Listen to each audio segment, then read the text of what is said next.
And so, welcome everyone. I just got my webcam on to say hello to all of you and let you see my face. For those of you who haven't been on any of our public webinars yet, I do turn the webcam off once we get started. So hello, and thank you all for showing up. We appreciate it very much. Roy and I are very honored and grateful that you are gracing us with your time and interested in our opinions of this Cardinal Grand Cross. Leroy, checking in with you. Do we have our broadcast recording? Yes, we are recording and good to go, Kim. All right, so I'm going to take my webcam off. We'll see you later, everyone.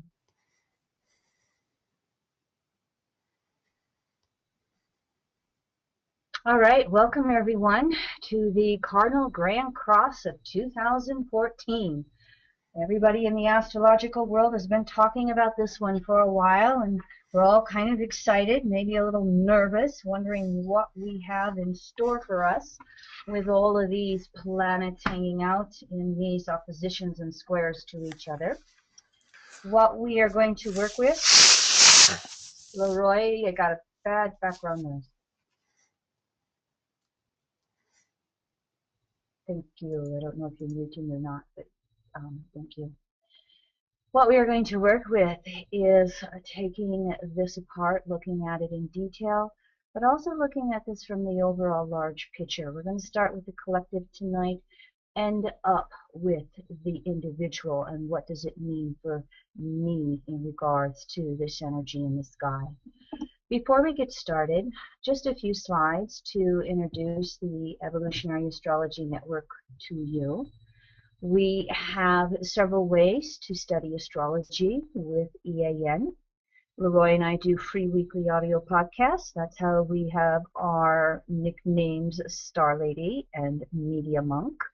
We also have put the dozen years of astrological materials that we've been creating along with other evolutionary astrologers into our library. More on that. We have multimedia course materials as well as certification to become an evolutionary astrologer with the EAN. Here's the Astro Library. This is the material we've put together over the last 12 years, 3 different sections. You can glance at them.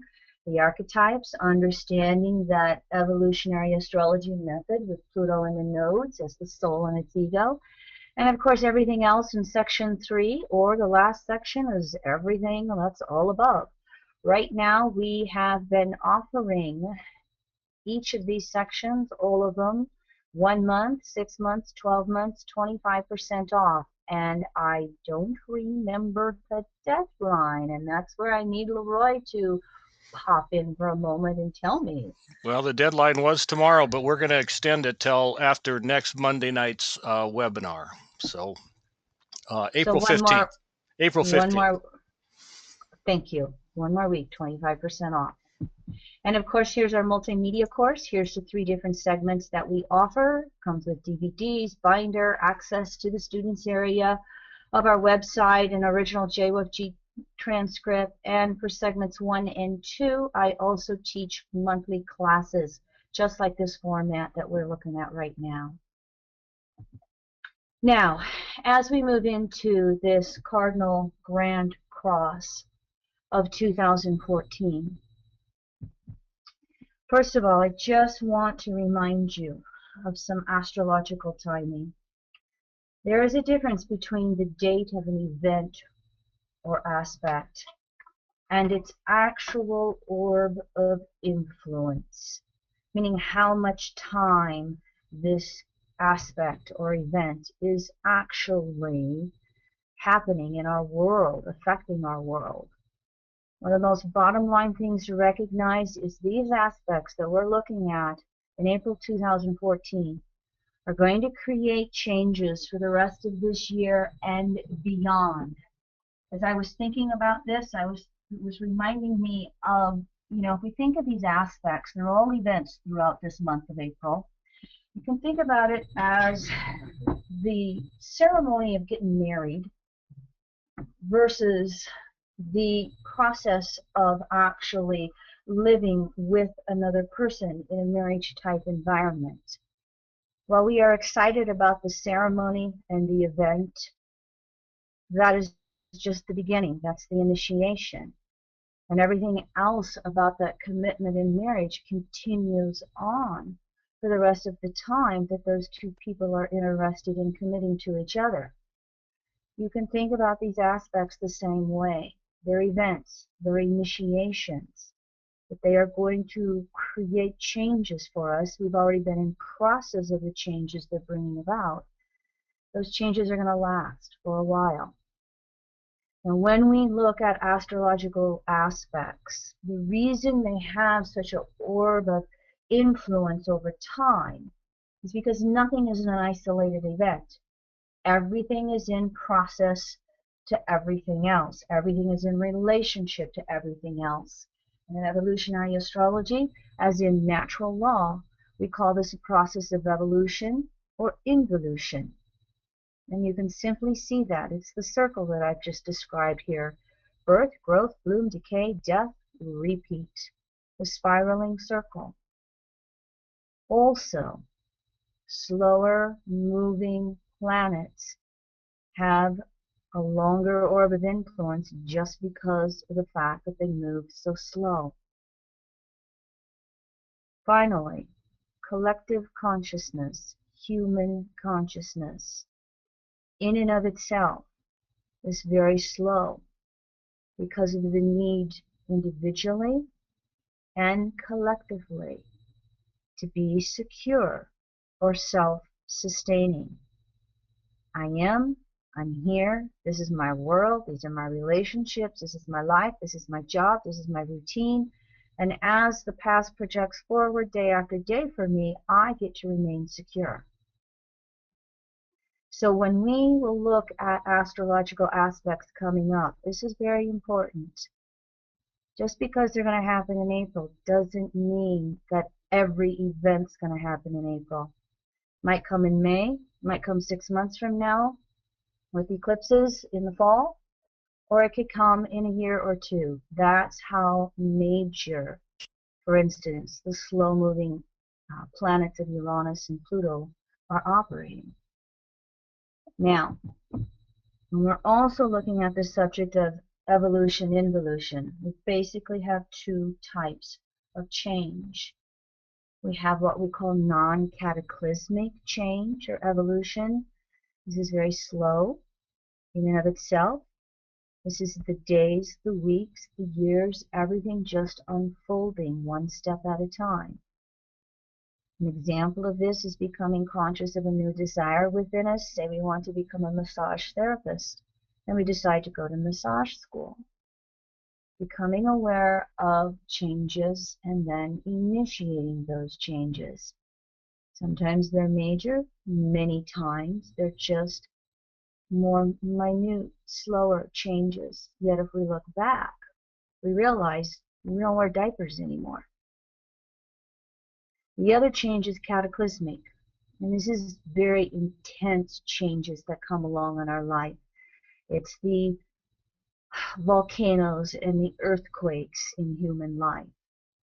And one of the most common examples is when someone or something is removed from our world. Death, divorce. We all maybe can reflect upon instances where this has happened, and it rocks our world. And it takes us a while to re-establish a sense of homeostasis or security in our world. So as we go through these events in April 2014, we're going to have both types of evolution taking place. And again, as we know, sometimes cataclysmic changes are those major Earth events. The Chilean earthquake that we just had in the last week. Cataclysmic events are understood as the changing forces becoming stronger and overcoming resisting forces. Resisting forces that need to be secure, self-sustaining. Changing forces, the need to keep growing. The larger the resistance, the larger the cataclysm. And so one of the things that it behooves us to do with this Cardinal Grand Cross is to be paying attention to those messages that are coming up in consciousness for us about the changes we're needing to make in our life. The more we can pay attention to those subtle, sometimes not so subtle changes, the more freedom we have to lessen the cataclysms. Now, we're so excited about this square in the sky, but what I have found in the world of astrology as I've been working my way through it is there's more than just these Uranus-Pluto squares. These are the base notes, and I'll put this slide up again when I talk about it later. But to this Grand Cross, this is the big base note. Uranus making the 7 waxing squares, crises in action, to Pluto, 2012 through 2015. We have one coming up April 21st. It'll be the 5th out of 7, and one in December, and the last and final one will be March 16th. Just looking at these 3 squares alone, 3 of them in 11 months, this right here will tell you that this Cardinal Grand Cross is going to last longer than just the month of April. But again, what I had started to say is, while there's so much excitement going on about the square in the sky, what I have found is that there's a lot of astrologers out there that have just kind of been glossing over or not even remembering that we have a grand trine. We actually have 2 grand trines taking place around us at the same time of this Grand Cross. How many of you remember last July 2013?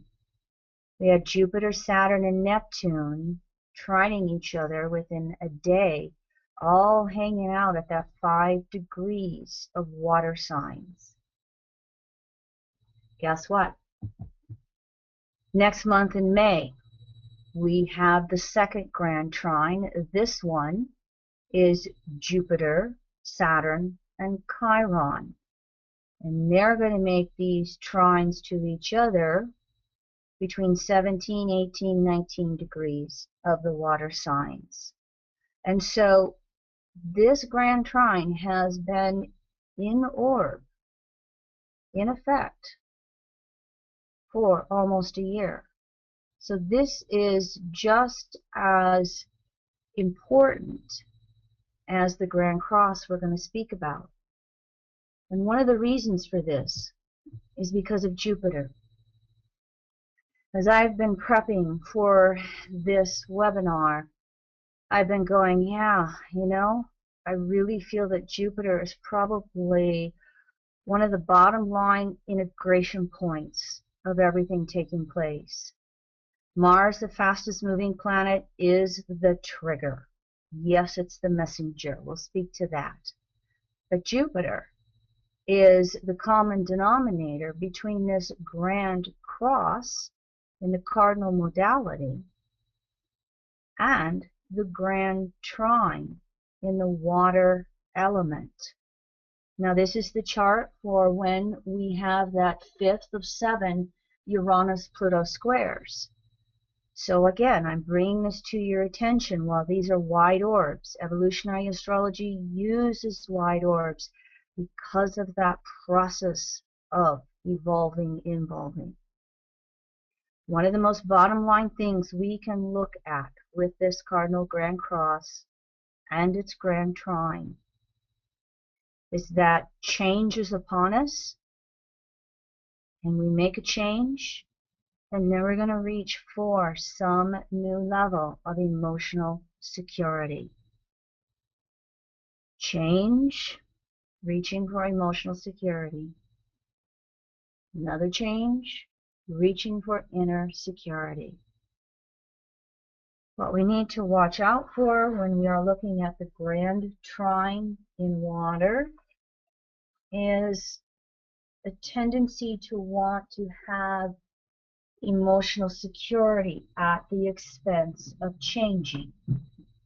And if that's how we are operating, then we may find more cataclysmic events in our life. Make that effort.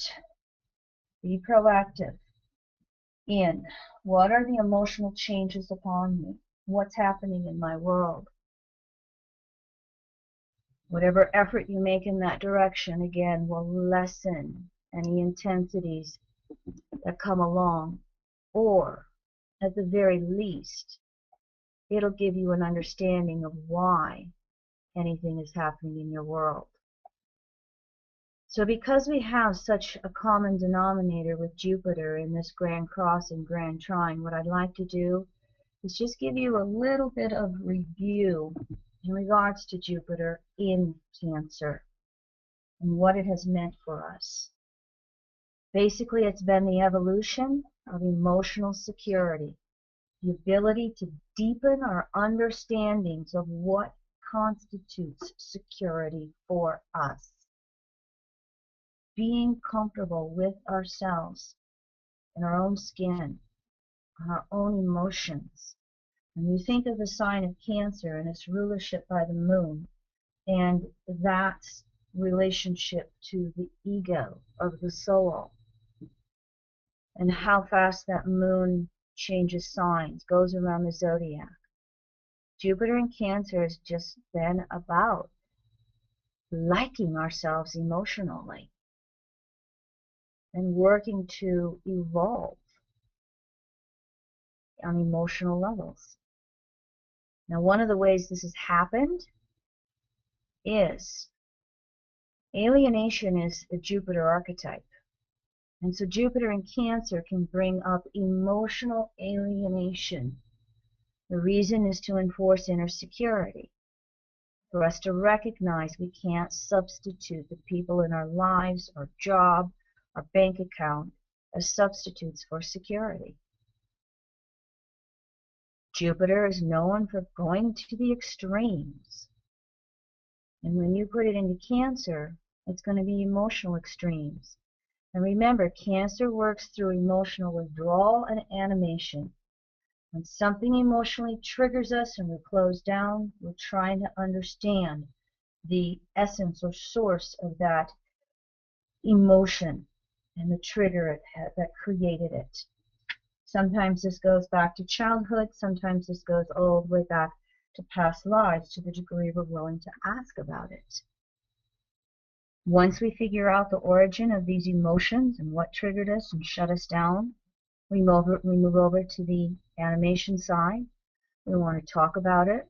We want to process it with somebody. We become alive. Any of you who knows any Sun and Cancer people, you will recognize they have these rhythms. Animation, shutdown. This is what the process is. And Jupiter has brought this out more and more since it's been in Cancer. Now Jupiter, because it is so relative to the evolution of our beliefs, through Cancer, our beliefs have evolved on an emotional level. And you can look at the gender issues going on across the world.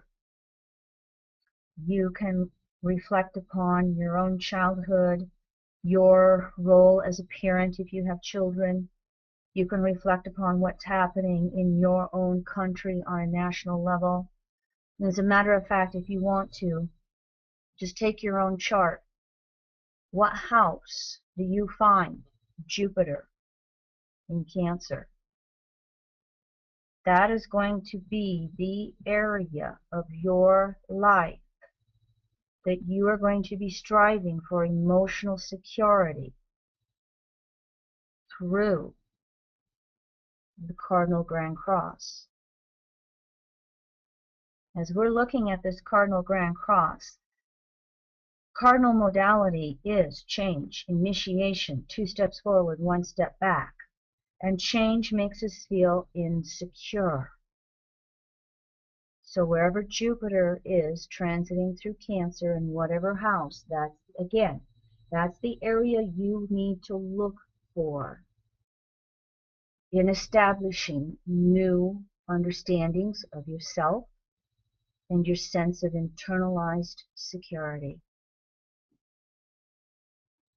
Now, if we're going to look at Jupiter in Cancer, we also need to look at its Capricorn polarity and what that will bring about for us. And this was emphasized during the Jupiter retrograde we had December through March of this year. Capricorn will turn us inward. That's that involution. Capricorn turns us inward and points back to Cancer and asks us to reassess our early environment, our emotional past, and what's wounded about it, and where do we need to grow up? Where do we need to take on self-responsibility for all of the situations that are going on in our life? That Capricorn polarity to Jupiter is where Pluto's going to be hanging out. And something about that opposite house, that opposite area of your chart, you're going to want security, you're going to want control, you're not going to want things to change. And yet, that opposite house is there to bring you some objectivity of where you do need to grow up, where you do need to have a maturation process, where you need to recognize the conditioning factors of your own life relative to that house, that Capricorn house, opposite of Jupiter in Cancer. So you can look to that opposite house and see, where are you stuck? Where are you wanting the status quo? And how has your childhood, your parents, your religion, your culture, how has that affected that house, that area of your life? And where are you needing to have an internalized sense of security in order to break free from some of those conditionings? I'll give you one example just generically.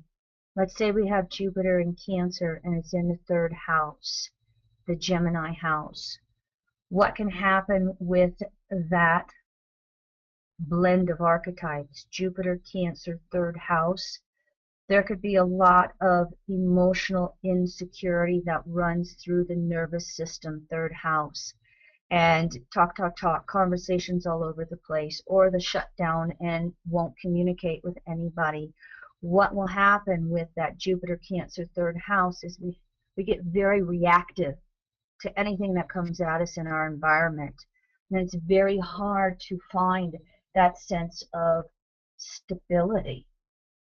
And that Capricorn polarity in the ninth house is asking us to really open up. Ninth house, it's Jupiter's natural house of rulership, asks us to open up and really look at how perhaps our early parental environment, our home life, really affected our ability to have inner peace and all the reactionism that goes on.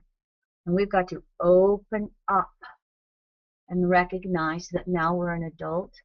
We get to find our own sense of understanding the world, ninth house, evolve our belief systems, evolve our culture. Maybe we need a different culture in order to feel that we can move beyond all this reactionism in our life. Maybe we have to have a removal from our familial parental environment. Just an example. We don't have the time to go through it all, but I feel that it, again, is very important for all of us to recognize as we're looking at this Grand Cross, that Jupiter and its relationship to this Grand Trine is just as important as the Grand Cross. All right, I'm going to move on, Luai. I know that you will interrupt me when there's any questions or anything that I need to answer, so thank you for that. I'm going to take a moment and have a drink of water. Do you want to go ahead and take a question from the board? Would you like to take a question, Kim? Kim? Sure. Yes, can you hear me? Deborah Sharp, do you have mic and speakers? Can you ask your question of Kim? No, thank you. Sorry. Not at all. Go ahead. I don't have a question. Sorry. Okay. Oh, well, that was easy. I like that answer. I know Daniel Fiverson has one. Go ahead, Daniel. Yeah, hi. It's a two-part question, I guess. First of all, Saturn and Pluto are in mutual reception, so isn't this going to add or feed the Pluto archetype that's already working in the grand square? And how do you see Chiron in Pisces fitting in here? It's hidden, it's behind the scenes, it's invisible to us, and so is the Scorpio. So is there something going on below the surface that we're totally unaware of? In terms of those two archetypes as well.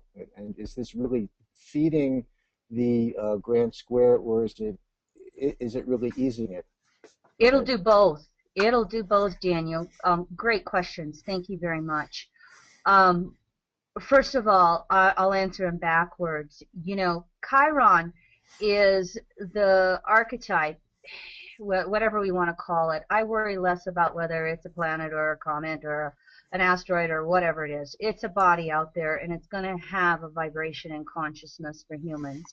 Chiron hangs out between Saturn, individuated consciousness, and Uranus, individuated unconsciousness.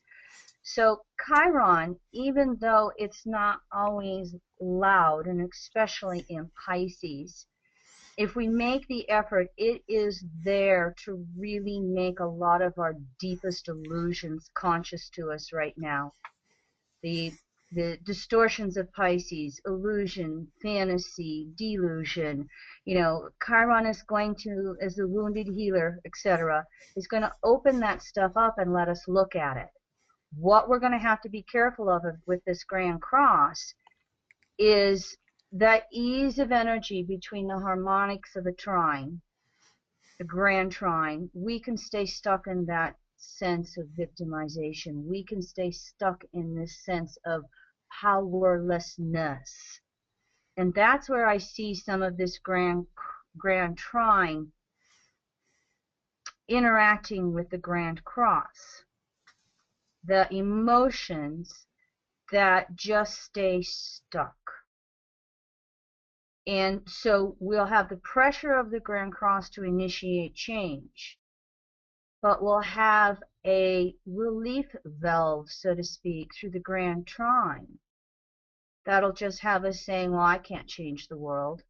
Well, I can't do anything about my financial situation. That's where Chiron is going to fall into feeling powerless. And question number one, that mutual reception that is going on between Saturn and Pluto.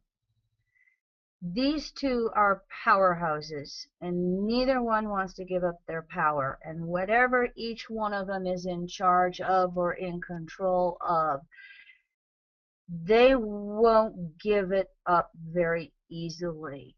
And I'll speak to this a little further on this, again, this collective level, especially the differences now versus the waning trines of Uranus, Pluto in the 1930s. We have to rise up as collective groups of people, no matter what country we are in, to metamorphose Pluto in Capricorn. And so Saturn in Scorpio is either got to recognize the power of our relationships, Scorpio, especially some of our collective relationships. We either have to recognize that power in numbers, or Saturn in Scorpio will feed into that sense of powerlessness. And it'll surrender all its power to Pluto. It'll surrender to the status quo. You look at how Saturn is balsamic, moving towards, from the waning sextile to that last 45 degrees with Pluto, the balsamic phase. It's really about crumbling of old social structures that don't support us anymore. But because of this mutual reception, Saturn and Pluto have such a power grab going on, we will feel like we can't do anything about it.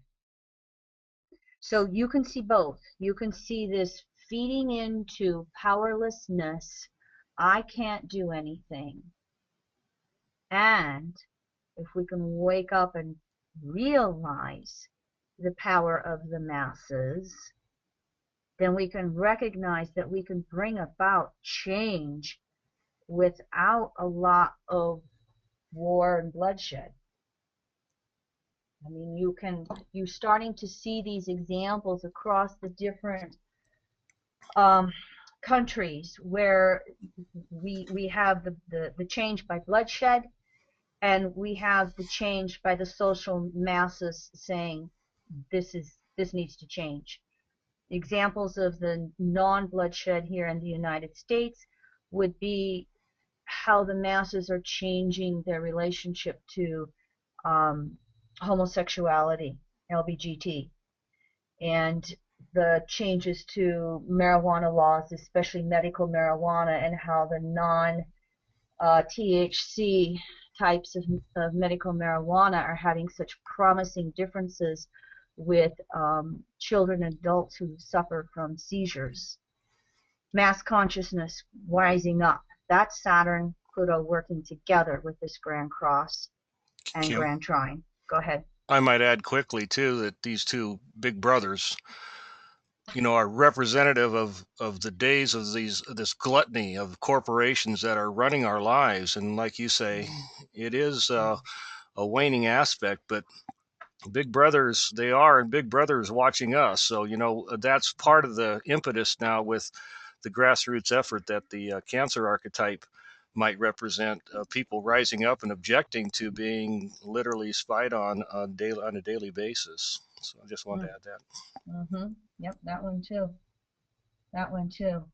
So here, these aspects that we're going to look at here in April 2014, that Grand Cross is basically requiring us to find the courage to make whatever changes in our life are necessary.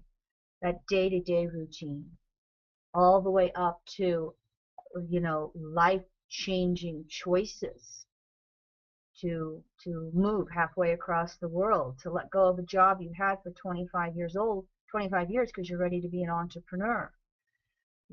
The thing about, and I'll speak to this, Uranus in Aries, Uranus individuated on consciousness in Aries, that 7-year passage, we are all getting the messages in consciousness about how we're going to go forward. And it's paying attention to that message coming up on a repetitive basis. And again, when you go through something like such tension of these squares and oppositions, you expect the unexpected. This is what gives us that sense of insecurity. And those of us who study astrology, who are aware of the cycles, can feel even more insecure because we know what's coming versus the masses who are not paying any attention, although if they've got to be aware of it on some level. So this is a very important point, no matter what the aspects are in your chart. And this is feeding into Jupiter and Cancer, but it's going to feed into all 4 planets in cardinal signs. The more internalized your security structure, the less the upsets in life will bother you. Kim, we just had a student that wrote in that the women marched on the Temple Square during a LDS Mormon annual conference this weekend. They want priesthood in the church. They want to be recognized. The church asked them not to do so, and they did so anyway. So this is a perfect representation of this energy as well. Ooh, yeah, thank you for that. Thank you, Lydia.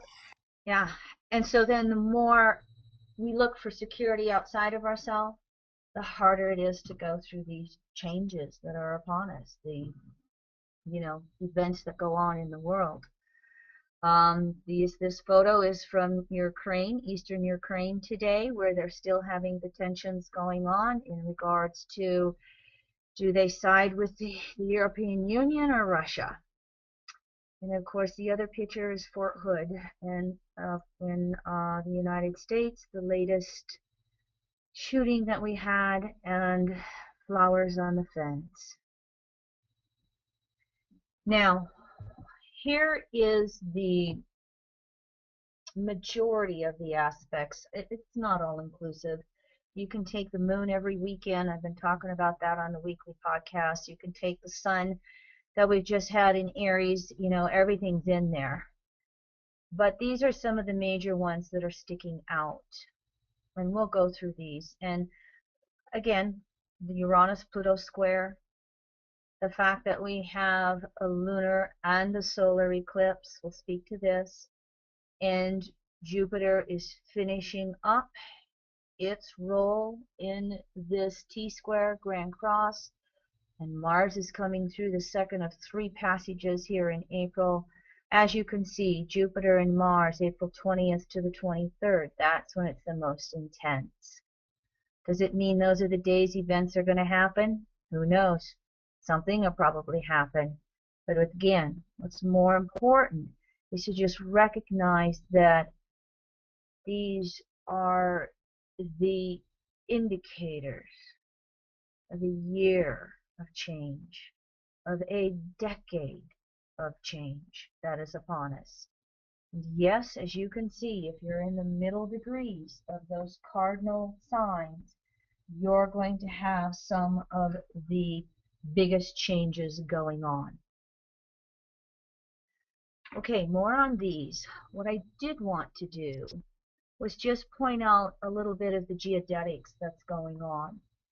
I forget the guy's first name, but I think his last name was Jansky, who did a lot of research 3 to 5 decades ago and basically came up with this, what we call the geodetic map. And if you can see this, 0 degrees Aries, the red lines are the 4th house, 10th house cusps. The yellow lines are 1st house, 7th house. And so we're looking at where we divide that circle into the 4 quadrants. And so these lines automatically represent those 4 cardinal points. And it starts 0 degrees Aries midheaven at Greenwich, England. And then it moves to the east. If you look at these blue arrows, this is where we have the middle of the cardinal signs on 4th house, 10th house, just by a geodetic map. I put black lines in between these 4 spots here on the yellow lines, just to give you some idea of where we have 1st house, 7th house cusps, geodetic maps. This is a world map. These are not country maps. Just right off the bat here, here's the Chile earthquake. Here's the flight 370 that disappeared. You can start to just look at various things that are going on, and some events have already happened. We have also events going on where you can't pinpoint it exactly to that. That's when a country chart will become involved. I find it interesting that in regards to the United States, you know, we do have one of the geodetic lines going through Washington. Stay tuned. Let's see what happens if we break up the gridlock here, or if we have an actual event happen there. Many of you might be aware of other events as well that are taking place in the world, and you can kind of follow the lines. You'll have this to work with as an archived video after this live event, so you can follow through. Leroy or anybody else see anything sticking out from here, you're welcome to point it out with me as well. Well, besides Rwanda, you know, there's just a mess going on in Central Africa right now, so that's appropriate. Aside from all the unrest that we already read about with Crimea, Pakistan, Syria, of course, you know, all of these are going to be major hotbeds of disturbances over this period. Yes. Yeah, exactly. And so you can follow, you know, the planets as in this geodetic map, and there is some discussion amongst astrologers on whether or not this map alone moves. And the history is and again, if I'm wrong, I think it was Jansky. History has it that when he was on his deathbed before he passed, in his later life, he thought the maps moved. And before he passed, he says, no, I was wrong. I think the geodetic map is stationary. And it's the planets as they move through the zodiac, tropical. You could even probably use sidereal, but this is of course tropically based. So as the planets move through there, that's when that planet becomes a hot spot for those parts of the world. Now, I included the map again without the lines, expanding it, so you've got this as a reference point for yourself. If you're wanting to kind of watch, this is more the Western Hemisphere, so to speak, and here is the Eastern Hemisphere, as if you want to look at that. Now, what is kind of interesting, I'll show you this in the next chart. As we're looking at this whole Ukraine area right in here, you will see that if you look at the yellow lines, ascendant, descendant, we start to move into Leo. This is all Leo right here, all right? And one of the things that I found fascinating, because it's not just geodetics, it's also the astrology, where the planets are themselves. Putin's chart. If you haven't seen his chart yet, and you're an evolutionary astrologer, I had not realized, I've heard everybody talking about his chart, but I did not realize he had Pluto conjunct the South Node, straddling his midheaven. And I went, oh my, what kind of a king or ruler was he before? And he thinks he's totally entitled to have it again. If you look at this, you see he's got these Libra planets right here. You see how the Grand Cross is just coming in and affecting all of that. And Jupiter hanging out on this Uranus. I don't think we've seen the last of this person. I think he does a lot of sneaky stuff behind the scenes. Those Libra planets in the 12th house, that's a combination that many times can have, I'm going to tell you what you want to hear, not what I think. I think that as Jupiter leaves Cancer and goes into Leo, we will see more from this guy right here when Jupiter turns retrograde right around this Pluto South Node conjunction. I have trouble not skipping ahead when I look at this chart. But you can see how the Grand Cross has just been impacting this chart all over the place and will continue. I think that there are a lot of behind the scenes power grabs going on, and yet at the same time they're being exposed to the world. Kim, just a little correction. It was Jandro, Edward Jandro, the father of geodetics. Yes. I knew if I would speak up and say it, someone would have it. I think we can thank Donna for that. Thank you for the correction, Donna. I was looking it up as well. Thank you. I think I remember the other one. I think the other one was Robert Jansky. Yes, it was Jandro who came up with the geodetics. It was Robert Jansky that was studying medical astrology with Jeffrey Green just before he passed. And those two at that point, this might be back in the 70s or something, were 70s or 80s, were writing a book together. That's where I got that Jansky mixed up with that. So any comments or questions? I just wanted to put Putin's chart out there as one of those collective examples of how the Grand Cross is just lighting things up. And as secretive and behind the scenes as he'd like to be, the world's not going to let him get away with it. And I'm not saying that everything he's doing is necessarily bad. If you read into some of the things about Ukraine, so much of its economy is based upon the resources that come from Russia. And joining the European Union and giving up the right as a country to have your own central bank is not always the smartest thing to do. Stay tuned for that one in the future. Kim, I guess on this subject, the other thing that I wanted to wanted to add quickly that there are some cities right on this cardinal point. El Paso, Texas is right at 13 Capricorn. There's a chart here on Jandro's website.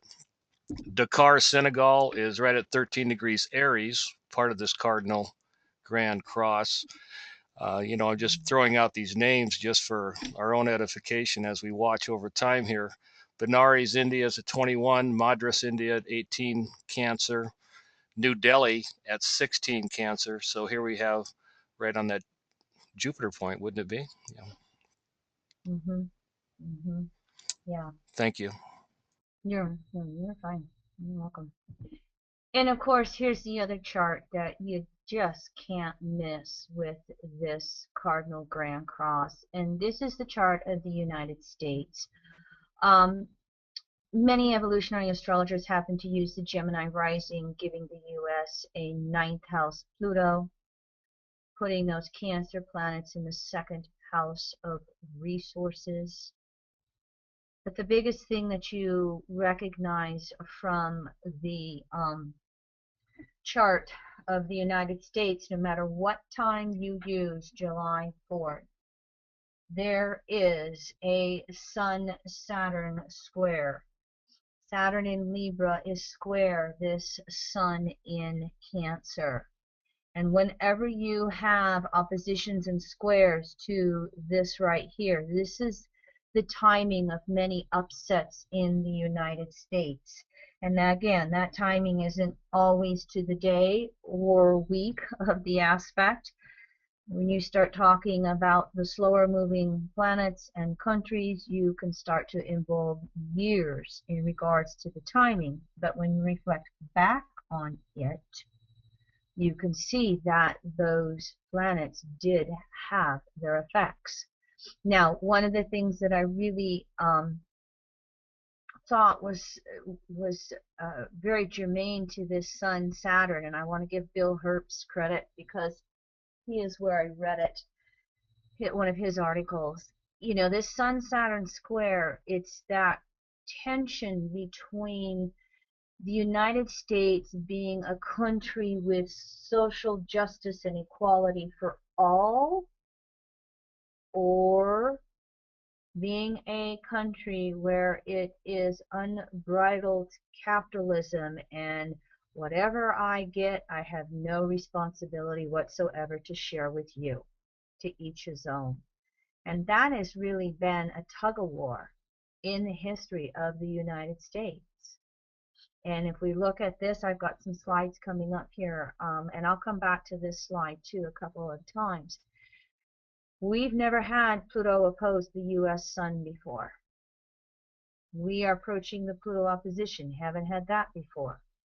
Here's just a few dates for you in regards to the Grand Cross. First of all, Mars is the trigger in this Grand Cross. Jupiter is that emotional bottom line. If we look at this, we see that Jupiter started out last summer, late summer, making the conjunctions and squares to Sun Saturn. It's going to be finishing this up in April. Whereas if you're glancing at these dates, Mars is just going to be in the middle of its three passages, squaring, conjuncting. You can have these dates to study this after the archive. Here's the one that you've probably seen me toss out before. These are the biggies to me. While Mars and Jupiter might be some triggers in various ways for the United States, and thank you international listeners for allowing us to use this chart. Whether you think the U.S. is the big bully or the leading edge of democracy, stay tuned. I think we're going to find out here soon over the next decade. But these are the ones to really watch. Pluto opposing the Sun, squaring Saturn, and Uranus making the last quarter squares to the Sun, opposing Saturn. You look at this date, April 6th, it was yesterday. We've still got 2 years of aspects with Uranus and Pluto to the U.S. chart. So here again, while we're all excited about April 2014, what's going on this month is going to continue in the U.S. chart for the next 2 years. It's not going away anytime soon. Now, as I said, this will be the first time in the history of the United States that Pluto will oppose the U.S. Sun. And after that, here's your dates. 2022, we will have 3 Pluto returns, and this is going to be the first time we have this in the history of our country. I'll speak a little bit more to these Pluto hits next week when I do the Pluto retrograde in Capricorn. I'll touch upon some of this in more detail. I'll touch upon the financials for the U.S., which sometimes is how the world goes, in more detail as well. When we are looking at these Pluto oppositions to the Sun, basically this is a country that's having an identity crisis. I've just listed a few of the issues that are coming up and out, topsy-turvy, all over the place. We're probably familiar with LBGT and all of the gender issues that are taking place all over, the female CEOs that are either, shining examples, or in the case of GM, getting hit over the hammer. There's a joke going around that whenever a corporation in the United States is having problems, they put a female in charge to take the heat. The financial issues is the one that I really see under the burner yet. This is what's going to be moving up and out the rest of this decade, next decade. That one's not over. You notice how we're noticing, so that made sense. You notice how we're noticing constitutional issues, healthcare issues, the climate issues. You see all this stuff that's coming up. And there's just this polarization between Pluto and Cap, corporate America, versus that Sun in Cancer, which is the family. Apple pie, hot dogs. And do we really care about the middle class? The first quarter squares of Pluto to Saturn in Libra, we're either going to have breakthroughs to the issues above or more polarization. As we observe any of this, some things are moving forward, other things are going to have a while to go, but it's like every issue in the case of the United States is just up for grabs. Everything's changing. Grand Cross. We don't know where it's going for sure yet, but everything is changing, and it's for all of us to decide how we're going to be a part of that change. What kind of identity would you like the United States to have if you're a citizen here? Kim, on that fracking issue, there was a recent Pennsylvania suit, a lawsuit in the state of Pennsylvania about disclosing the ingredients in the fracking mixture itself, because obviously the doctors wanted to have access to those types of ingredients in case there was any healthcare scare or somebody was affected in their hospitals. And you talk about a big frack you from the corporate America back to the public, is that they would not release it as proprietary information. And not only that, they said that if we did ever release it, each and every doctor would have to sign a formal suit not to disclose, not to disclose any of the contents of that as proprietary information. So you talk about this identity crisis of the U.S. It's really about that. Who cares about health of the citizens when it comes to corporate gluttony and doing what we want to do in the name of oil independence? Interesting. Thank you very much. Well, moving along here, the Uranus hits to the United States chart. Uranus in Aries is making last quarter squares to the Sun. Of course, gender issues. This is a crisis in consciousness to our identity, Sun, as a country. The gender issues, where there is the blurring of the old ways and the old traditions. And, of course, Uranus, leading edge of the avant-garde, the youth, coming in and saying, you know what are you guys so upset about? Love is love. Financial issues.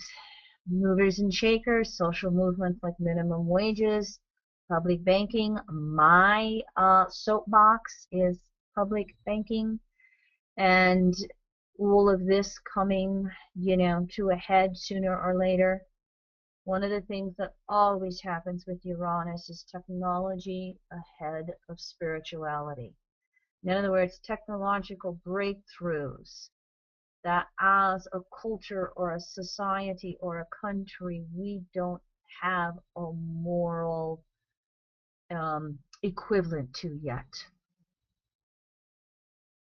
And again, Uranus Sun, we're either going to be socially progressing or going backwards. Now, as Uranus makes the oppositions to Saturn, we're either going to have more social polarization, we're going to have more power plays, it's going to be us versus them, or as we have spoken together, power in numbers. Can we recognize this? Now here's what's interesting for me, okay, in regards to Uranus hits to the US chart.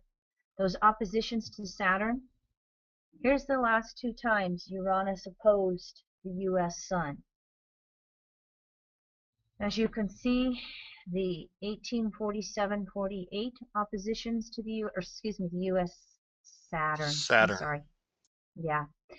You can see that they led to the Civil War. And look at how far apart the aspects were compared to what, I mean, there, if you, any of you who saw Lincoln, I mean, they had a decade or so where they were back and forth about slavery in this country. 1930-31, Saturn opposed, or Uranus opposed Saturn, the Great Depression. And this time the stock market crash was before that. There were other aspects going on in the 30s. I just was isolating out Uranus to Saturn. And again, this was written about so beautifully by Bill Herbst, the Mountain Astrologer's December-January issue. I would recommend you read this article that he wrote about. Nice examples in there. And for many astrologers, we don't know where this is all going to head. But it is definitely shaking things up in the United States. And as the United States goes, so does a lot of the rest of the world, for better or worse. And so it's up to a lot of us as citizens as to how involved we're going to be in part of the changes going on. There's two facts about the United States. Top 400 citizens have as much wealth as the bottom 180 million. Now, is that Pluto and Capricorn or what? And the U.S. spends more per capita on health care than the next 10 industrialized countries combined and ranks 17th in quality of care. Pluto and Cap again. So how well is Uranus in Aries going to shake this up, and how well are those two power hitters going to hit upon this chart in the U.S. again? And so I invite all of you to get beyond the grand trine couch potato effect. And if you're a U.S. citizen, be a part of this cardinal cross change. Yeah, that base note, Kim, of Uranus and Aries to Pluto and Capricorn really brings up the issue of just discretion in our institutions. And there's been so many, I mean, you could just do a litany, a whole list of some of the indiscretions, whether it's based in Wall Street or Washington, D.C., but just in the news, you continue to read about so many bizarre conducts of our police officers around the country. The issue of the generals and the sexual assault in the military is another core issue of power over. And of course, you know, Uranus and Aries indiscretions to Pluto and Capricorn, or to the U.S. Sun, might also be indicated in the fact that, you know, our servicemen that are in charge of all of our nuclear missiles, Pluto, are cheating on their own tests, you know, to just to get by and to still stay in the silos or to stay a part of the mission. So I just kind of wanted to bring that up because Uranus and Aries is such a core part of what we're experiencing here. we can spend hours. Pick your subject, and where is it not topsy-turvy? And yes, many of us on this call are U.S. citizens, but this is going on everywhere. You know, every country, every culture is having to deal with Pluto in Capricorn power grabs, and Uranus in Aries, hopefully, revolutions. But Uranus waxing square Aries does not mean that it's necessarily going to be successful revolution. And that's why it behooves all of us as citizens of whatever country we belong to be a part of the change. Yeah, we're the global community, and this call is about, bringing about our strength and resilience right now with all of these issues before us. Because, like you've reminded us on a lot of podcasts, Kim, and webinars like this over the years here lately, that it's the grassroots movement that's going to cause the change. So we change one person at a time internally, and then take that to the street. Yes, that's exactly it.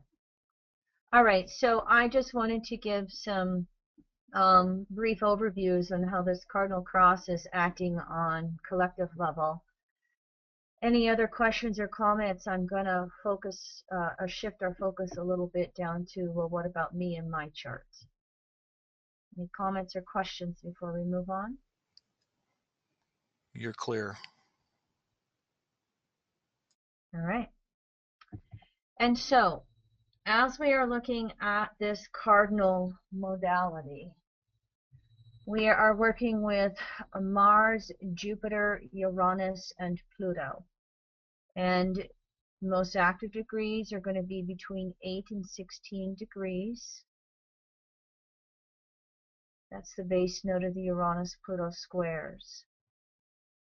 And as you can see, looking at this, that cardinal modality, the modalities are known as qualities of action, how we act. It's taking the circle of 12 and it's dividing it by 3. And so there are 4 signs in each of the 3 modalities. Cardinal is initiating change. It's shaking things up. It's moving things forward. The fixed modality, which would be Taurus, Leo, Scorpio, Aquarius, that is the sustainment. It's the perseverance. It is the steady eddy in the middle of the 3 modalities. The mutable quality, which is Gemini, Virgo, Sag, Pisces, that is what we would know as the adaptable modality, or the essence of understanding, putting it all together. So we make the change, then we have to sustain it, and then we understand what the lesson was. Cardinal, fixed, mutable. So as you can see here from looking at this cardinal modality, I put some keywords up here for you. Mars is actions, leading edge of our desired nature, the conscious desires. And Mars in Libra is mental, air. Jupiter, as we spoke before, beliefs, growth principle. It's in cardinal water, which is Cancer, and therefore the emotions.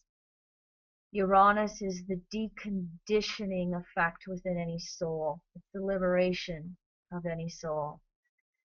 Cardinal fire, Aries. Fire is spirit. What I'm working with through these 4 planets is the 4 elements. Air, water, fire, earth. And as you can see, I've highlighted what those elements are. Pluto in EA, of course, is the soul, or the deepest level of desires operating within each of us. And it's in cardinal earth, which is the physical, Capricorn.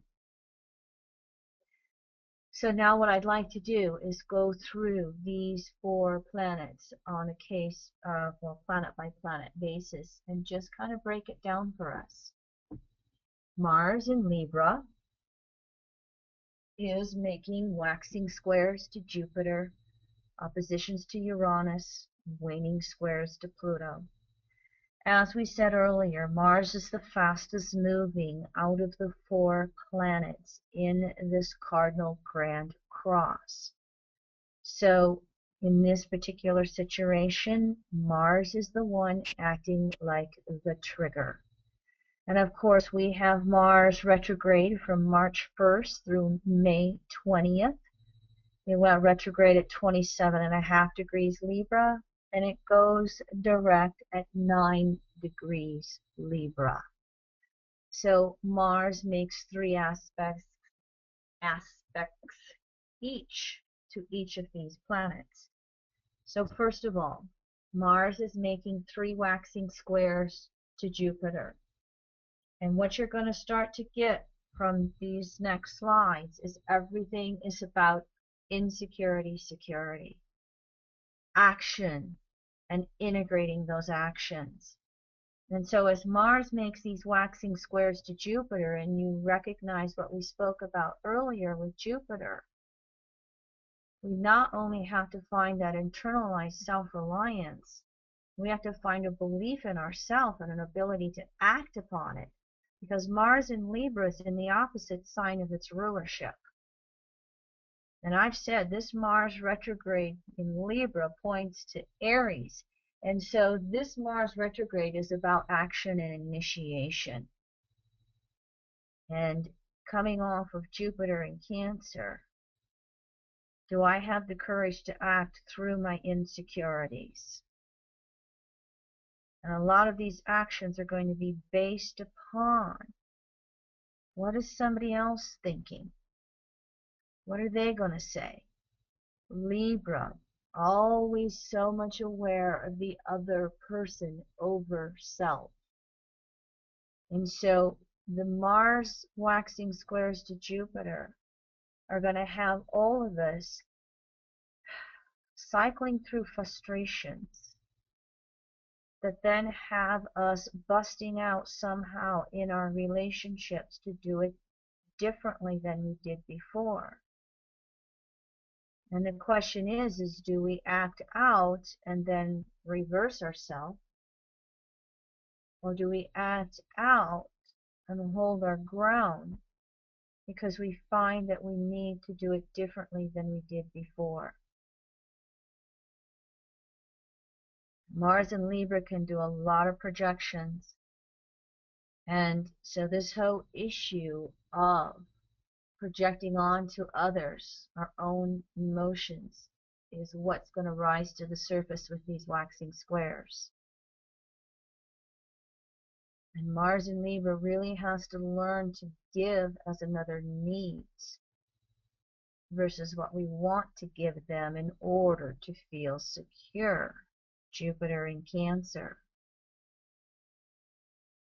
So if you want to take your own chart, you can go back to where Jupiter in Cancer is by house. Mars is going to be 90 degrees beyond that in Libra. And you can go see where that house is. And that Mars in Libra house will give you where some of the relationship issues are taking place in your life, and where you're needing to find your courage, where you're needing to look at your projections, where you're needing to consider another, and where others are needing to be considerate of you. Adding into this mix is the fact that Mars is opposing Uranus in its own sign. And Mars during its retrograde, and as it makes these April aspects that we've been looking at here, Mars and Uranus, are the hot ones. They are not a very nice planetary pair with each other because somebody always wants to have the last shot. And so these are the two that are really going to flare up anger and drawing those lines in the sand. And yet there's something that both of these planets have to teach us about our relationships. And opposition means throwing off what no longer works. in order to move forward with the other, second half of the zodiac, as an equal. So what's going on in your relationships, with or without your knowledge of astrology in your chart, you're all going to have something flaring up in your relationships that you're going to have to let go of or revisit or look at. And so here we are, balancing self with others, freedom with commitment. Great Libra, yes or no? How well do I listen? Psychology of listening, Libra. These are the feisty two in my world, as I'm looking at them. Did I hear you, Leroy? Well, I just wanted to see if I heard your solution. That, with Mars in Libra, with that dispositor is the Uranus and Aries, right? Mm-hmm. So it's going to be tough on a lot of agreements and relationships for this next period of time. But, always in search of why would it be this way? Why is it, Mars is so actively seeking some kind of relationship accord, and it's just not able to get there. So I heard you say the solution exactly. It's to test that ability to listen and acknowledge the feelings of the sacred other. Mm-hmm. Get beyond being right. Mm-hmm. And allowing it to go both ways. Allowing it to happen both ways. If you don't mind, Leroy, I'll just briefly use us as an example here. In our composite chart, Leroy and I have 13 degrees Aries on our ascendant, our composite chart. And that means we have Pluto. No, we have 10th house, 11 Capricorn. So we have Pluto going over our midheaven 5 times, 2013-14. We started teaching these webinars. We got a new website, the whole shift that's happening with EAN as we explored teaching together different ways. Well, I'm like, Uranus over Aries, or Uranus over our ascendant. Gosh, what's going to happen? Well, our Everything. our teenage son emancipated himself from the household. We have an 18-year-old still in high school, and he wanted his freedom from the household. So, without going into everybody's charts involved, all of a sudden, uh, Uranus over our ascendant, Leroy and I find ourselves empty nested. And Mars is over our descendant at 13 degrees Libra in the midst of all this. And we're in process of trying to figure out how we're going to mature our relationship with our teenage son. And our listening to him, Mars in Libra over our descendant, has been to allow him to go. He's a first house Pluto, so an Aries soul, and he's got a south node in Aries, and he's got these triggers going all over the place, and we had to surrender him his freedom. And I don't know how long he'll be gone, but all of a sudden Uranus over our ascendant, we got emancipated. Well, he's not gone. He's just doing his emancipation dance, and that will resolve itself in due time, and we'll have to redefine the relationship. But thanks for Mm-hmm. bringing up that example. It's real relevant. And Kim, I'm going to invite you to kind of pull up your mic on your earbuds there a little bit. We're getting some Oh, feedback that you're little okay. weak. Okay. You know what I'm doing? I'm talking about myself. So I'm getting quiet.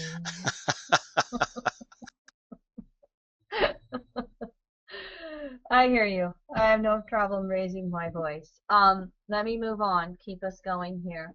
Mars makes the waning last quarter squares to Pluto, crises in consciousness. And so here we are wanting to bust out wanting to do things differently.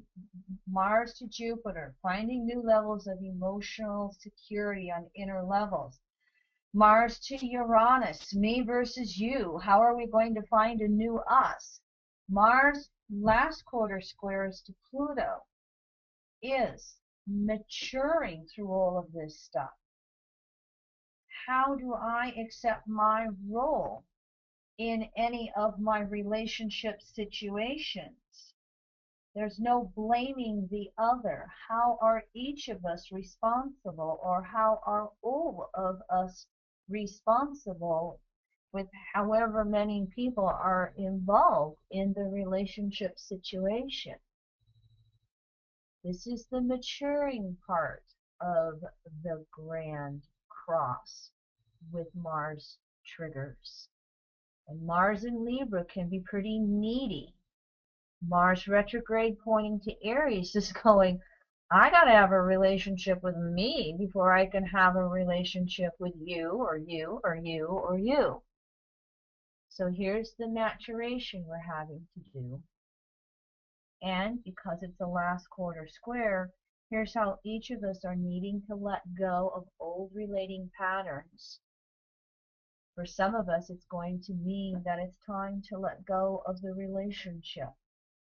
It's not working anymore. And can we let go of right, wrong, good, bad, and review last quarter square?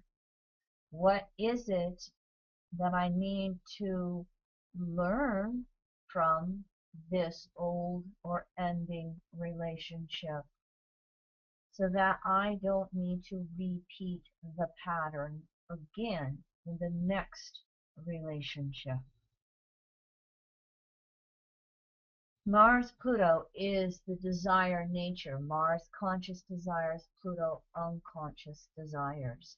So all of us are going to have relationship patterns from lifetimes triggered here. This is, it's almost like nobody is really going to have a real stable relationship right now. Whether you're single or committed, whether it's your parents or your kids, your coworker, whoever, whatever, every relationship we have is in midst of negotiations, renegotiating, revaluing, changing. And part of this Mars Pluto is going to be recognizing what we can change and what we cannot change, and where we have to let go of trying to have that control and wrap our fingers around somebody else's neck, where we just have to step back. I don't get to control that person. I have to recognize what's going on internally for me, Mars Jupiter, and what I need for myself, Mars Aries. And then, does it fit in this relationship or that relationship? Great, let's evolve it, let's change it. Or maybe that Mars Uranus is too much and it's time to go our separate ways. Mars in Libra, there's going to be that psychology of listening we talk about in EA with Libra. There's going to be a need to listen to yourself. And if you can listen to yourself and how you feel, what you think, that then is going to let you reach for deeper inner security, a deeper sense of self that then allows you to actually hear what another is saying. But if you're not listening to yourself, Mars Uranus, you're not going to hear what anybody else is saying. You'll get frustrated because you feel projected upon, or others will get frustrated with you because you're projecting upon them. So Mars's role in this Grand Cross is listening to yourself first and then taking that outward. All right, I'm going to move on to Jupiter, okay?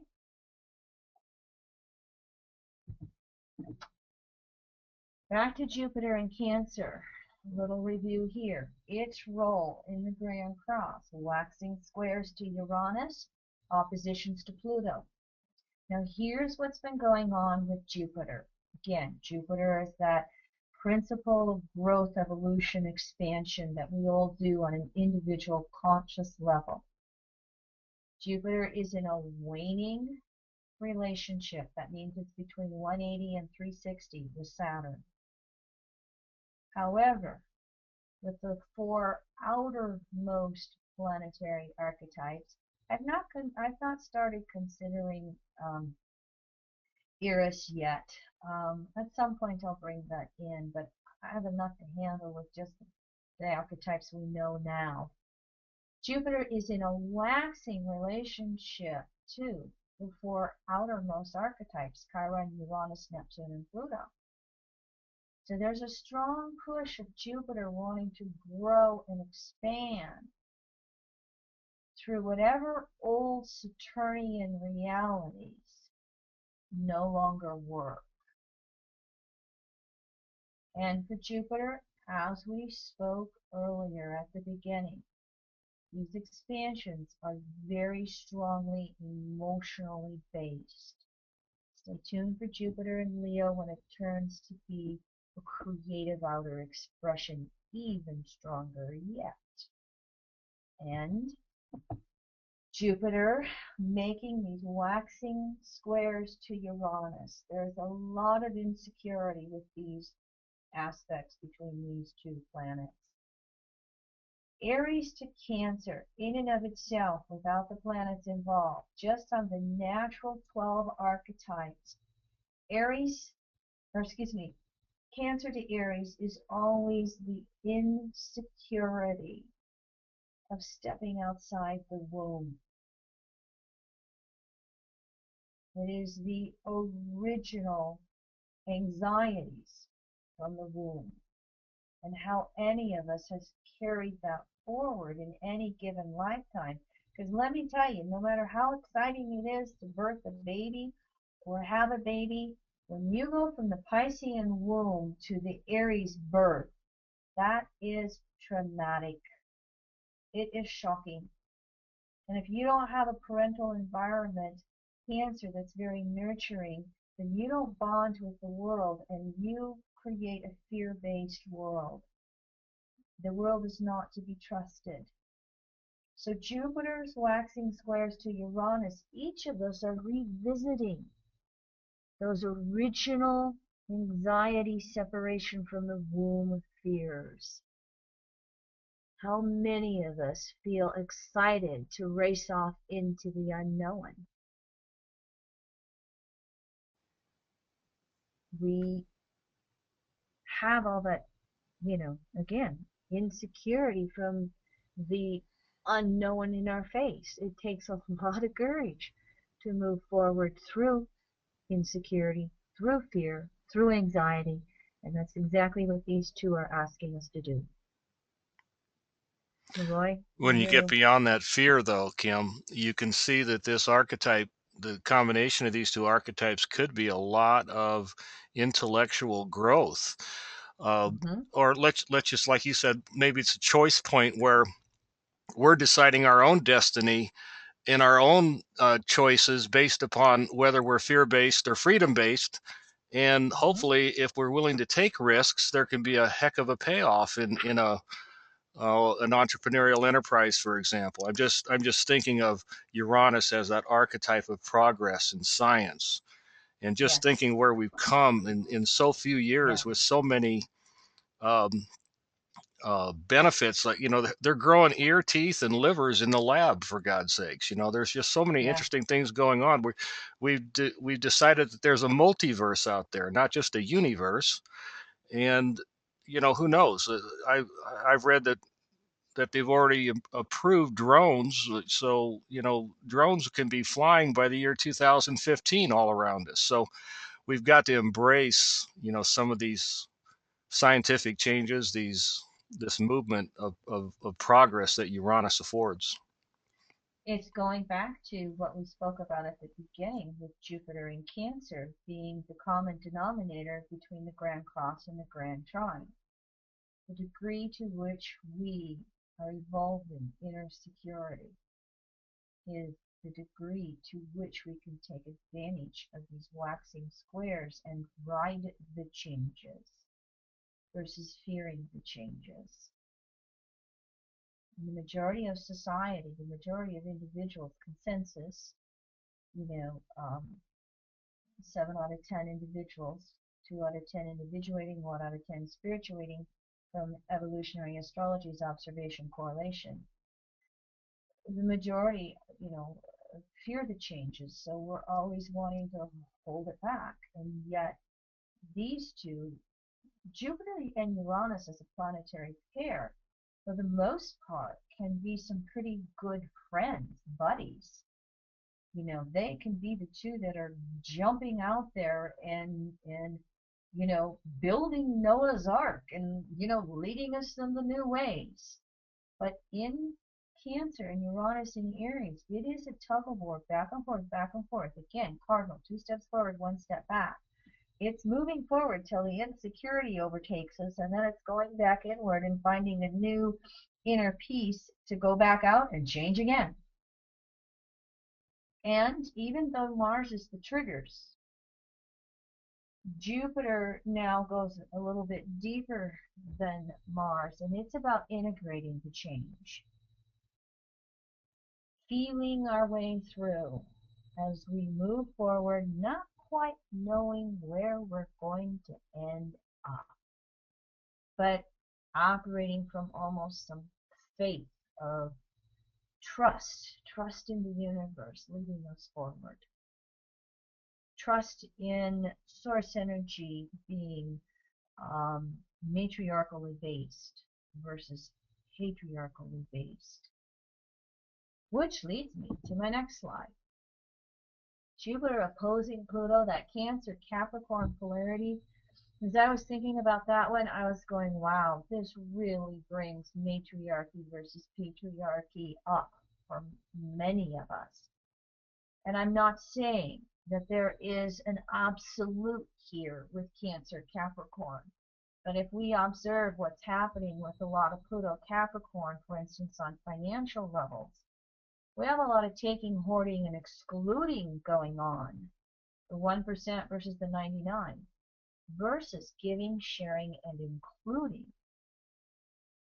And so this is where the Jupiter-Pluto oppositions, these are choice points. Oppositions bring things to a head.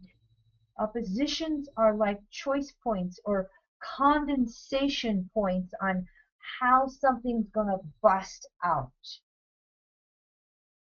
And so across the world, but even for many of us on an individual basis in our life, just think about your own life. Where are you having to look at the whole issue of community and including those in your world versus excluding? All of us would be doing this down to the most minute levels in our own families of origin.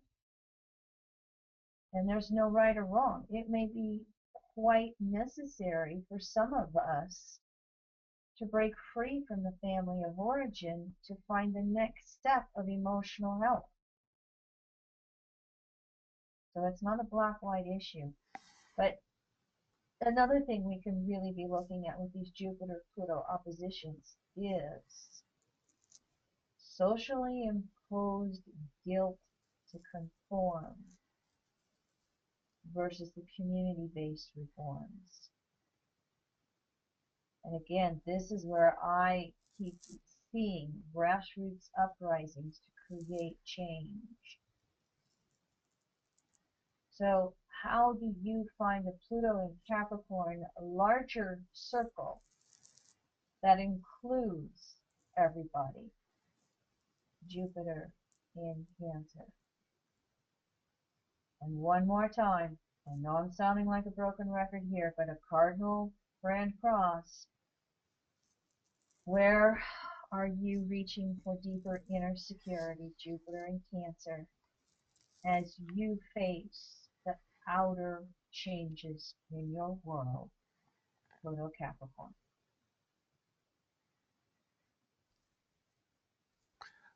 You know, on a personal level, I'm just choosing to reframe those emotions around our son bolting here in his senior year, and trying to understand it within the larger context of all these issues we're discovering. He's just trying to find his own way.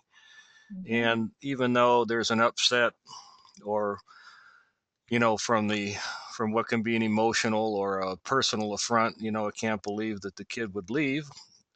In a larger picture, it's probably going to end up perfect as he starts becoming more responsible for everything in his life. Maybe an appreciation will ensue down the road. So all the upsets and destructions in the big picture of Jupiter opposing Pluto will be followed by a pioneering attitude, or a reformation of some sort. So whether they're explosions, it's all designed to move energy, and that's what's going on personally and collectively for most of us. Yeah, most definitely. Most definitely. So, Jupiter in Cancer is sitting on that point that Pluto retrograde is pointing towards. And so, again, finding those deeper and deeper levels of emotional peace within us, regardless of what's going around us in our world. The ultimate thing to realize is we'll never be secure in that physical world to the degree that we want. It's always a reflection of inner security. Outer reflects inner. So when you don't like what's out there, Pluto Cap, it is really going inward, Jupiter Cancer, and going, what needs to change within me first? And those are the old emotional fears and conditionings that Jupiter will release. That's the opposition release. That then opens us up to feeling safer regardless of what's going on in the world. We and the are final thing that each of us are looking at, oh, sorry, it scared me. I'm getting quiet again, aren't I? Sorry. No, you're doing fine, Kim. You're doing fine. I had on that, I just had my own epiphany with Jupiter and Cancer. We're all being conditioned to feel the intensities, the emotions, the stressors, whatever's going on. We're redefining. Hopefully, it's an up spiral of how we'll be at the end of the transits, but it's just the conditions to feel. Oh, good one. Conditions to feel. What feelings have we been conditioned are okay? And what feelings have we been conditioned are not okay and we can't feel them? If you look at so much of polite society, or, so many That's a little cultures. Victorian now, wasn't it? Yeah. If we look at so many cultural conditionings, we don't have a whole lot of healthy expressions for anger. We don't, again, the old patriarchal Garden of Eden myth separating flesh and spirit.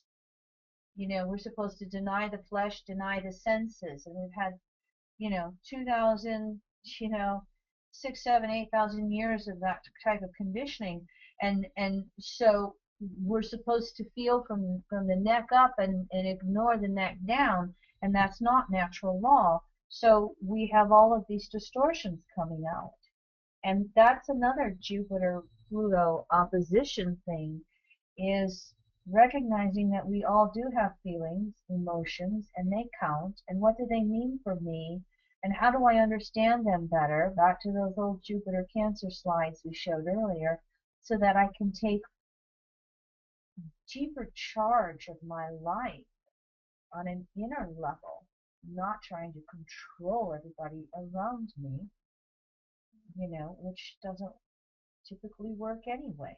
So what societal changes can we be a part of that allows for healthy expression of our emotions? Doesn't mean we have to act upon those emotions, but all emotions we feel are valid. So all of you will have your own emotional frustrations, angers, rages, the quote-unquote negative emotions coming up and out. How do you express that energy? How do you channel it? How do you give it voice to understand it better, to then choose healthy actions, Pluto and Cap, based upon being congruent with how you actually feel, Jupiter and Cancer. Good one. Thank you. Bye-bye. And then here's the base note. Here's the base note for all of us. All of us have Pluto and Capricorn in a house of our chart where we are working so hard to feel secure in our world. And all of us have Uranus in Aries shaking it up somehow, asking us to do it different. And it's nice too, fellas. Although I don't want to put a gender, I don't like gender on planets. I don't ever think of planets as masculine, feminine. I think of most planets as being the both a masculine and feminine expression. So these two heavy hitters are giving us 7 chances to break free from all of the old conditionings in our world. So here's the base note. That Jupiter's asking us to understand that Mars is shaking up. Now, a couple of comments that I just wanted to make, and I know this is back a little bit to a collective level for us, and that is the fact that, just a reminder that with Uranus and Pluto, they have a 127-year cycle from conjunction to conjunction. Uranus is in Aries 2010 through 2018, Pluto in Cap 2008 to 2024. And I thought it was so interesting that 1932-34 was when we had the Uranus in Aries waning squares to Pluto in Cancer. It was in a Uranus cycle ago, 84 years ago. And what I found as I was thinking on this, and I was going, wait a minute, the 1930s, the dirty 30s, that hit more than the United States. They hit all over. Pluto was in Cancer, and the polarity was Capricorn, and we rose up as a community, Cancer. And, in the United States, it was the New Deal. It created the middle class. Waning squares. Now, this would be interesting to see how we deal with this throughout the rest of the decade, not only in the United States, but all over the world. And then, of course, many of us know that the Uranus-Pluto conjunctions were 1965-66. There were 3 hits between 16 and 17 degrees. So Uranus-Pluto, no matter what their aspects, but especially when they have the hard aspects, conjunction, squares, oppositions, shake things up. And as we're finishing up these waxing squares 2012 to 2015, don't expect all the changes to happen in April 2014. You'll all have personal insights into this month. You'll all have personal insights and relationships to whatever world events take place out there. When you have the Grand Cross, it's not unusual to have the Earth events. It's not unusual to have the earthquakes, the volcanoes, the everything that's been going on. And oh, by the way, if you've been watching those little tidbits running around, I think I saw it on Facebook, although I can't remember, the buffalo running out of Yellowstone Park. First of all, the picture that's going around, the buffalo were running into the park. If you know your roads in Yellowstone. And um, we live in the Yellowstone area. We're in the direct path of the ash, and if Yellowstone goes, half the planet population will go. So I kind of, living a couple hundred miles from the Yellowstone caldera, go, well, I'm not going to worry about that one because I'm going to be somewhere else. I won't be here anymore. But it is not unusual to have major Earth events. How secure are you inwardly? All right, now let's bring up one more. Unless Leroy has another comment, I hear him.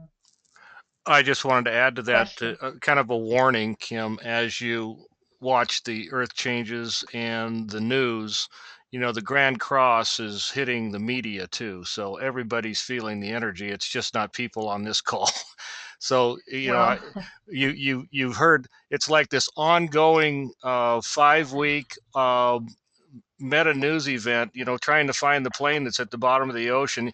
You have to almost pay attention to the overexcitement in a supercharged media environment with all of this yes, atmosphere of intensity going on with these transits.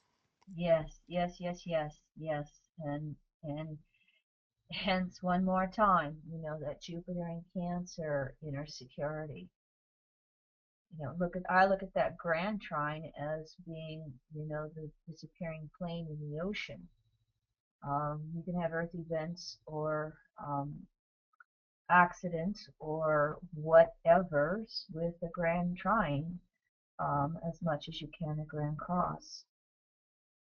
I want to finish up here this South Node eclipse season. If you remember, we have a lunar eclipse coming up April 15th, 25 Aries, Libra. We have a solar eclipse at 9 Taurus, April 29th. This is a South Node eclipse season. And how you know that is eclipses are twice a year. Where's the sun traveling? Sun's in Aries, getting ready to move into Taurus. South node's in Aries, so this is a South Node eclipse season. When we have that, and specifically with South Node in Aries, we're going back to the past South Node. In Aries, we have to shed old ego, old childhood wounds, insecurities, freedom at all costs. South Node in Aries, don't fence me in. We have to shed old me versus you patterns and defenses. You look at this on a collective level, and you could find countries escalating the national, what do you want to call it? Escalating protectionism and national pride and all of that kind of stuff, and escalating the us versus you situations. We need to find new levels of emotional security when we're going through this type of an eclipse season. So all this stuff is the past is going to be emphasized in these next two eclipses. Now, any of you who've heard me talk about eclipses, here's the dates. And what do you find? Those Mars and Jupiter hits sandwiched April 20th to the 23rd. They're in between the two eclipses. So many of us know eclipses will last and influence for 6 months to the next eclipse season. They can go longer than that with their Saros cycles. I like it when we have a lunar eclipse followed by a solar, because the lunar eclipse shakes it up first, followed by a solar eclipse new beginning. So what we could find here over these next few weeks is again, tension, anxiety, insecurity, building, building, building. Who knows what we'll have if we have a specific event on the lunar eclipse or close to it that the world notices, or if it's something within our own world. Wherever you have 25 degrees, Aries, Libra by houses, look for that 25 degrees Aries. All right, the south node is going to be traveling, I think, about 27, 28 degrees at that time in April. So, you know, this is where you have your own personal wounds. They're going to be rising up. They're that where you're going to feel your most exposed and vulnerable on emotional levels. And as we go through those aspects on April 20th to the 23rd, you can allow that Grand Cross energy then to take you to your own next level of healing. Because the solar eclipse that follows the end of April at 9 degrees Taurus is all about the next level of self-reliance for each of us. And so you can look in your chart and see where you have 9 Taurus operating. And that, again, is where you're going to survive, where you're going to reach your next level of feeling like I can put it together, regardless of the world around me. I do think that this eclipse season will be much more heightened than what we typically see, because now we have the nodes of the moon involved, and we have the sun and the moon involved in the Grand Cross. And even though it's not direct there, even though it's not aspecting tight, because again, Grand Cross is operating this month at about 13 degrees cardinal signs, and we see this lunar at 25. It's still there by that orb of influence. It's still there by the cardinal signs in general. And all of us feel the moon and the sun, the solar lunar, on a very intimate, personal, direct level. Can't be alive on planet Earth without feeling the sun and the moon in your life, day in, day out, if not hour by hour. And so these two aspects, these two eclipses, is going to personalize this Grand Cross for all of us. Doesn't mean we're each going to have an event happening in our life. We could have this Cardinal Grand Cross on a personal basis be as simple as waking us up inwardly.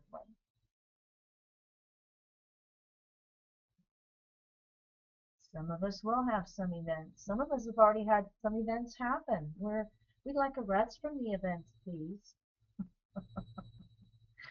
Sorry, my humor coming out. But I do think, again, these eclipses is going to personalize it.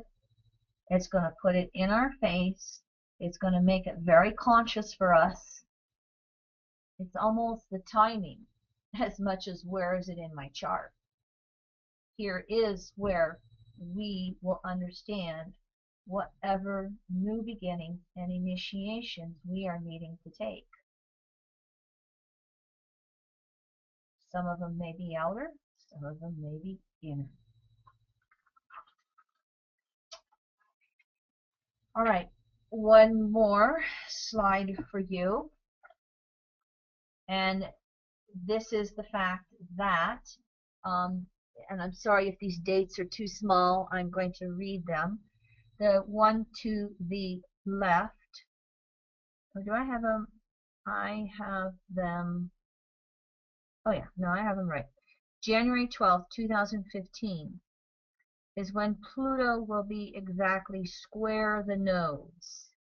And you may have noticed many times when I'm doing event charts, because we're all listening from all over the world, I like to use 0 degrees Aries houses. So you see the chart, and the chart just evolves to your own location.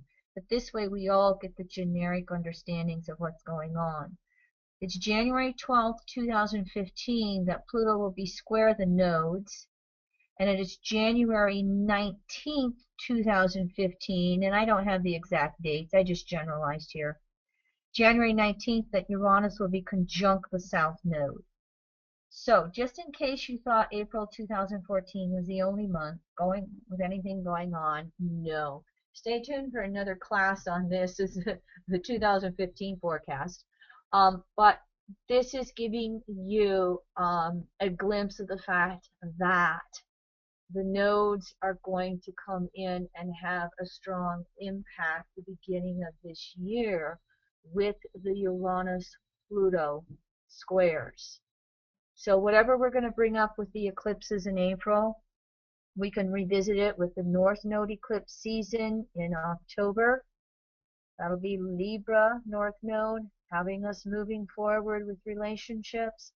And there will be more that we are going to have to look at with the Uranus-Pluto squares in January. The slower moving planets, Pluto will be square the nodes for a good 6 months, everybody. So we'll all be dealing with where our soul is at and how it really wants to move forward.